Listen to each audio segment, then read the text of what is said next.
Faslun fi sunani ruku'i wa yusannu fi ruku'i imam dhahri wal ruku'i wa nasbu saqaihi wa fakhidaihi. Lillahi rabbil alamin wa salatu wassalamu ala asyrofil anbiya'i wal mursalin. Allahumma shalli ala Muhammad. Faslun fi sunani ruku'i. Asal menjelaskan di dalam sunnah-sunnah ruku'. Wa yusannu fi ruku'i, dan disunahkan di dalam ruku' madu dhahri, meluruskan punggung, wal unuki, dan leher, wal nasbu saqaihi, dan menegakkan kedua betis, wa fakhidaihi, dan kedua pahanya,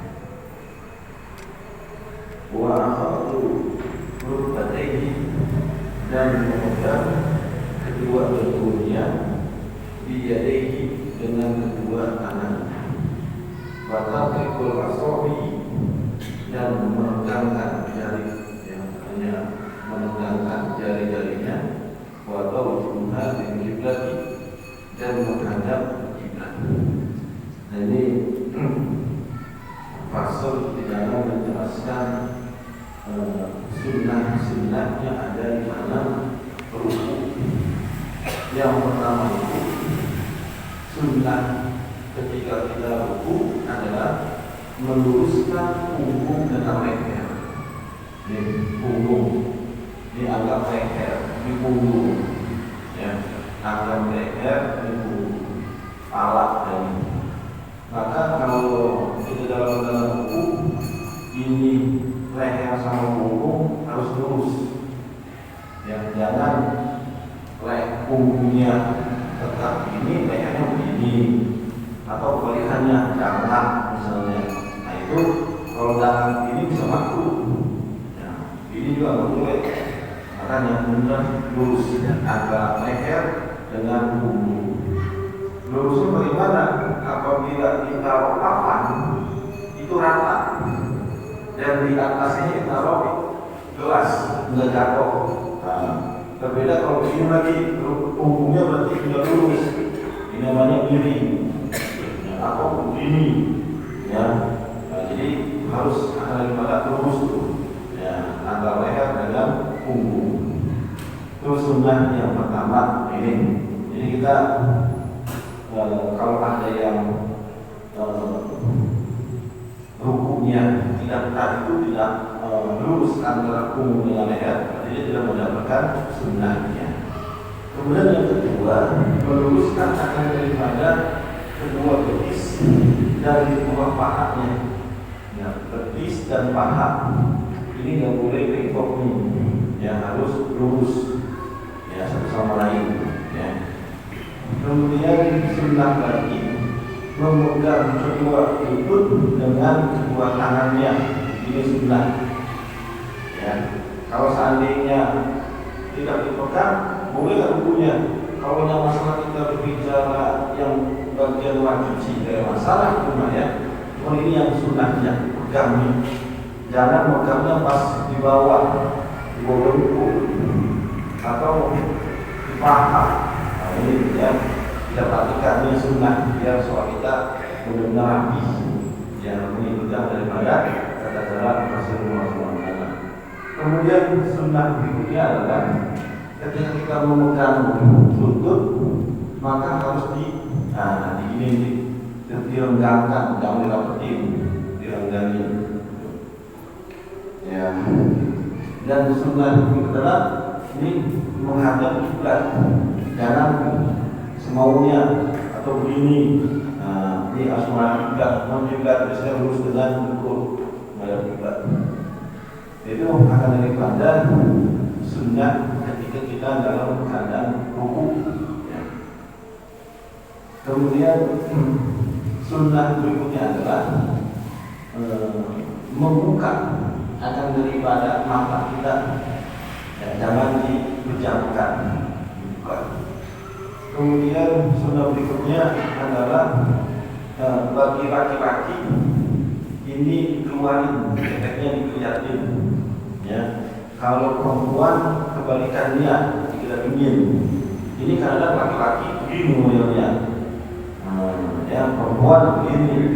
Ya, kenapa perempuan disuruh dalemin rumputnya? Dia ganjel, dia punya dada.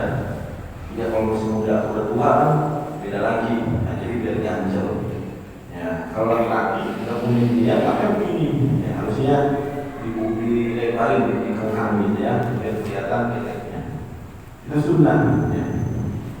Kemudian sunnah lagi, ya, merenggangkan antara perut dengan paha. Jadinya jangan terlalu rapat, direnggangi, gitu ya, perutnya dengan paha.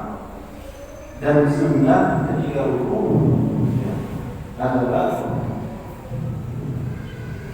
melihat akan daripada tempat sujud. Dalam keadaan ruku, ini bersujud. Ya, termasuk bersih kalau mata kita melihat. Tapi bisa juga kalau kita dalam rumah kita kemana-mana gitu, itu sudah sunnah. Yang sunnahnya melihat tempat sujud. Jadi sunnahnya meninggalkan alat tahu itu, nyondong begini, atau kebalikannya ke atas karena yang makhluk. Itu sunnah dalam keadaan posisi ruku. Kemudian wayaqulu, dan sunnah mengucapkan subhana rabbiyal azim wa bihamdihi. Itu wa salasan afdalu, dan 3 kali itu lebih utama. Jadi sunnah ketika dalam ruku membaca subhana rabbiyal azim wa bihamdihi sebanyak 3 kali.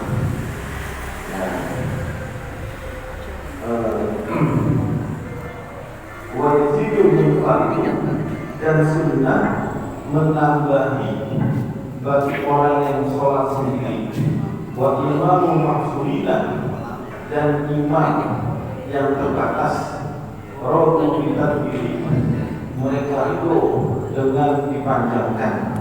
Allahumma laka rokatu, robika amantu, wa laka aslamtu, wa khasha'at laka sam'i wa basari wa mukhi wa anni wa asabi wa masaqalat bihi qadani lillahi rabbil alamin.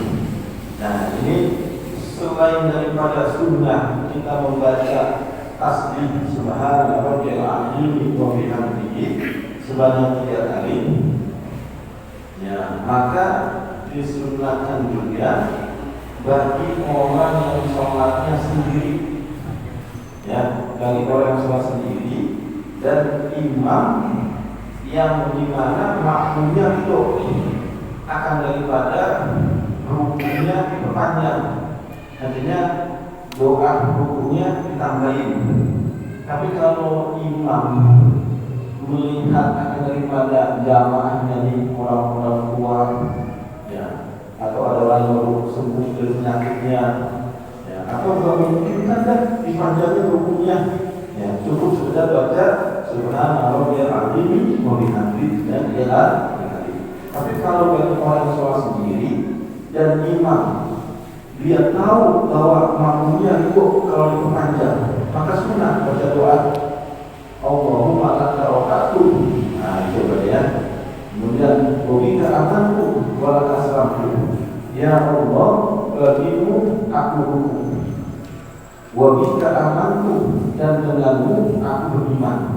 Wa laka aslamtu, dan kepadamu aku berserahkan diri.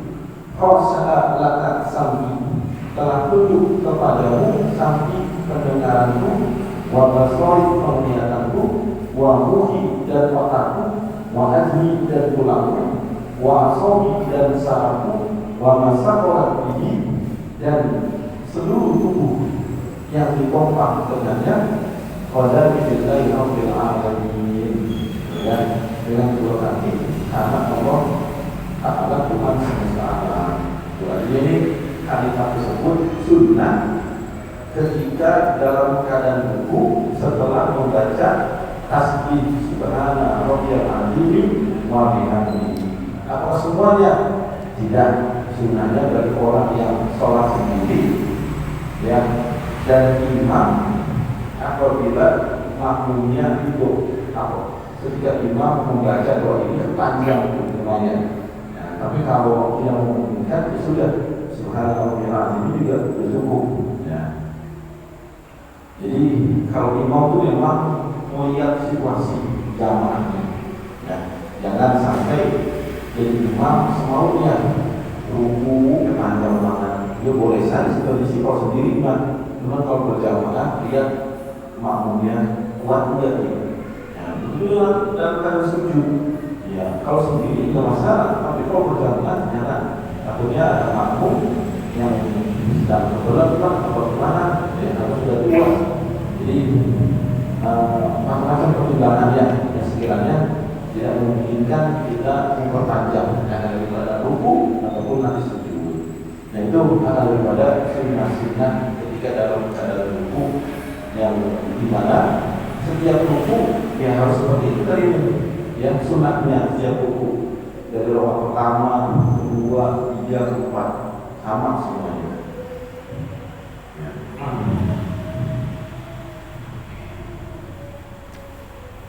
Ya.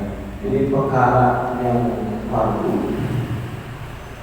itu sedikit dibandingkan dengan sunnah. Sunnah banyak. Jadi kalau kita ingin memperbanyak pahala dengan sebab kita sholat dan dicampur dengan perkara sunnah itu lebih bagus lagi yang dibandingkan asal-asalan artinya sholatnya sudah ukur-ukurnya saja. Jadi dipercantik daripada ibadah kita.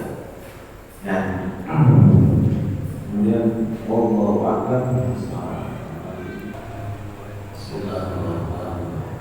Ya Rabbana taqabbal minna taqabbal wa annana asrafna 'ala al-laqa'i asrafna fatub 'alaina tawbah wa ansil kulla rawbah wa asturna 'ala rabi wa amin wa'alni wa fir li walidina rabbi wa mawludina wa al-ahli wa al-ikhwani wa sa'iril khilani وكل ذي محبة عاطرة عصابة والمسلمين أجمعا من رب أسماء والأولون منا لا باكتساب منا بالمصطفى رسوله نرضى بكل سؤل صلى وسلم ربي عليه أنت الحميد وآله وصحبه أبد قدس صحبه والحمد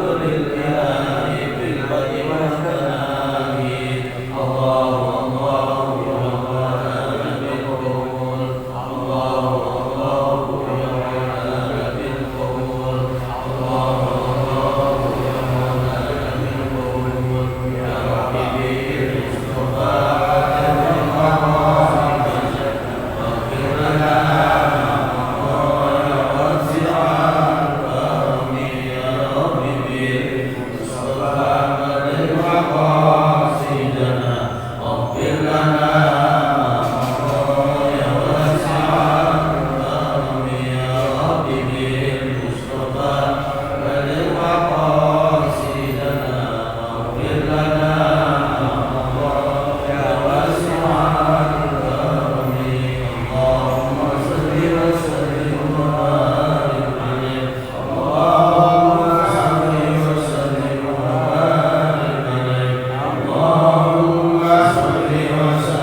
dan